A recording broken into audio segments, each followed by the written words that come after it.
আসসালামু আলাইকুম এভরিওয়ান, কেমন আছেন সবাই? আশা করছি সবাই অনেক ভালো আছেন। অ্যান্ড আমি আজকে অনেক দিন পরে আরেকটা ব্লগ নিয়ে চলে আসছি। আর এটাও হচ্ছে একটা হারভেস্টিং ভিডিও, শাক হারভেস্টিং, সাথে রেসিপিও আছে। মানে হারভেস্টিংয়ের সাথে রেসিপিও, শাক ভাজির রেসিপিও। অ্যান্ড এই যে আমাদের কিছু বড় বড় পুঁই শাকের মানে ডগা হয়েছিল, ওই ডগাগুলো আম্মু কেটে নিচ্ছিল এবং প্রথমে ভাবছিল কি জাস্ট পুঁই শাকই রান্না করবে, বাট এরপরে ভাবতেছিল না পুঁই শাকের সাথে কিছু মিক্স করা যায় শাক। তো প্রথমে কিন্তু পুঁই শাকই নেওয়া হচ্ছিল, যেহেতু ডগাগুলো বেশি কচি ছিল অ্যান্ড বড় বড় হয়েছিল, ইভেন এরা অনেক মোটাও ছিল।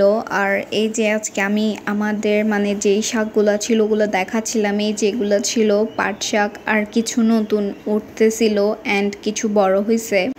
আর এগুলো হলো কলমি শাক, এগুলাকে আমরা বালতিতেই রোপণ করছিলাম, মানে কম্পোস্ট সার আর গোবর সার দিয়ে। অ্যান্ড এগুলো হচ্ছিল, ইভেন আমরা অনেকবার খাইছি, আপনারা দেখছেন নিশ্চয়ই। অ্যান্ড এই যে আম্মু হারভেস্ট করতেছিল, অ্যান্ড পাশের এখানে কিন্তু কিছু কচি অন্য ধরনের শাকও রোপণ করা হয়েছে, কিছু হেলেন্সের শাকও রোপণ করা হয়েছে। এগুলো হারভেস্ট করতেছিল কলমি শাকের পাশাপাশি।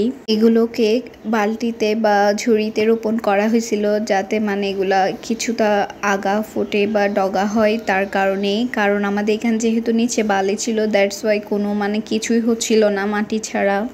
আর এই যে দিকটা থেকেও একটা মাচার নিচেও পুঁই শাকের একটা মানে ঝুড়ি ছিল, ওইটাও দেখাচ্ছিলাম। আর এগুলোকেও কিন্তু নিচে রোপণ করা হয়নি, ঝুড়িতেই রোপণ করা হয়েছে অ্যান্ড মাচাতে উঠাই দেওয়া হয়েছে। আর নিশ্চয়ই এখানে দেখতেছেন অনেকগুলো করলাও হয়েছে, কিন্তু আমাদের এইবার মাছেটাতে এবার ফার্স্ট টাইম হয়েছে করলা। অনেক বছর ধরে ট্রাই করতেছিলাম, বাট এই গ্রামে আসার পর তো হচ্ছিলই না। বাট আমরা যখন বাসে ছিলাম তখন হয়েছিল। গ্রামের মধ্যে এসে মানে ফার্স্ট টাইমই মানে হচ্ছিল, আমরা দেখতেছিলাম প্রায় অনেকগুলাই ধরছে। আর এই যে কিছু আলু শাকও ছিল আমাদের এখানে, ওগুলো হারভেস্ট করা হচ্ছে। আর আজকে কিন্তু সবগুলা শাক মিক্স করেই রান্না করা হবে। আর এই যে একটা ডাঁটা শাকও নিছিল, দেন কলমি শাক, আলু শাক, দেন হেলেন্সা শাক, দেন পুঁই শাক, এই 5 পদের শাক দিয়ে কিন্তু আজকে শাকবাজি করা হবে। প্রথমে কিন্তু ভাবছিলাম ও পুঁই শাক দিয়ে করবে। আর এগুলা কাটতে কাটতে আমি যে পেছনে যাচ্ছিলাম আমি একটু লেবু গাছ ভিডিও করতে, তখনই এই গাছটার কথা মনে পড়ছে। এটা কিন্তু মানে কিছুদিন আগে বাতাস হয়েছিল, ঘূর্ণিঝড় রেমালের সময় এটা কিন্তু মানে কেটে দেওয়া হয়েছে মাঝখানে। তো ওখান থেকে ডগা ফুটছিল, মানে 3টাই রাখা হয়েছে ওগুলো বড় হওয়ার জন্য। আর এই যে কথা বলতে বলতে আমি পেছনে চলে আসছি। আর লেবু গাছগুলোতে অনেক লেবু হয়েছে, বাট কে জানি কিছু লেবু চুরি করে নিয়ে গেছে গা। যেহেতু পেছন দিয়ে খোলা ছিল, দ্যাটস ওয়াই কিছু লেবু চুরি হয়ে গেছে।